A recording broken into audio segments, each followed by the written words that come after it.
បងប្អូនដែលអាសាឈឺបាត់ជើងឬក៏ឈឺប្រអប់ជើងឬក៏អ្នកដែលមានបញ្ហាលាកសរសៃបាត់ជើងណាបងប្អូនត្រូវតែមើលវីដេអូនេះចាមូលហេតុទី1ហ្នឹងគឺបងប្អូនអត់បានដឹងទេថាវាមកពីស្បែកជើងអញ្ចឹងបងប្អូនដែលចូលចិត្តពាក់បែកជើងផ្ទាត់មើលវីដេអូនេះដល់ចប់ដូចគ្នាបងប្អូនដឹងទេថាបែកជើងផ្ទាត់គឺជាបែកជើងមួយដែលរាបស្មើហើយមានជាពីមនៅខាងមុខហើយមួយទៀតហ្នឹងគឺបាតវារឹងហើយមួយទៀតគឺ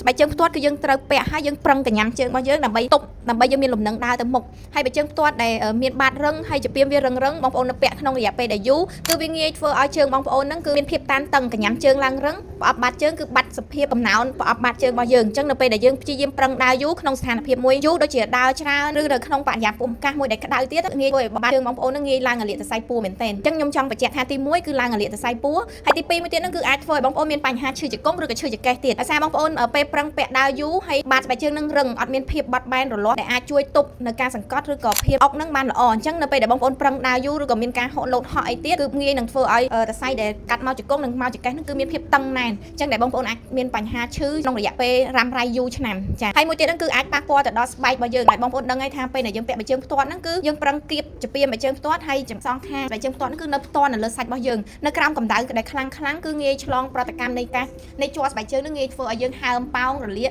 ស្បែករបស់យើងទៀតអញ្ចឹងដំណោះស្រាយដែលល្អបងប្អូនដែលកំពុងពាក់បែកជើងផ្ទាត់ជាពិសេសឥឡូវហ្នឹងខែក្តៅទៀតបងប្អូនគួរតែជៀសវាងកុំពាក់បែកជើងផ្ទាត់ហ្នឹងតែម្ដងដើម្បីការពារការឈឺចង្កេះឬក៏ការពារស្បែករបស់យើងហើយសំខាន់មួយទៀតហ្នឹងការពារការលាកសរសៃពួរឬក៏លាកកែងជើងហ្នឹងតែម្ដងអញ្ចឹងបើសិនជាបងប្អូនមានផលរំខានដូចជាលាកកែងជើងលាកសរសៃពួរកុំភ្លេចជ្រើសរើសការសម្រួលសៃនៅខាងគីមសានរបស់យើងគឺយើងទទួលអតិថិជនជាច្រើនដែលមានបញ្ហាហ្នឹងហើយនេះលើកថាមូលហេតុមួយចំនួនដែលប៉ះពាល់ពីស្បែកជើងផ្ទាត់ហ្នឹងបងប្អូនគួរតែជៀសវាងកុំឲ្យមានបញ្ហាឈឺសរសៃពួរទាំងអស់គ្នាបងប្អូនឃើញអត្ថប្រយោជន៍ប៉ុណ្ណឹងហើយជួយ share វីដេអូនេះផងដើម្បីបងប្អូនផ្សេងទៀតគាត់ជៀសវាងពីបញ្ហាហ្នឹងទាំងអស់គ្នាអរគុណ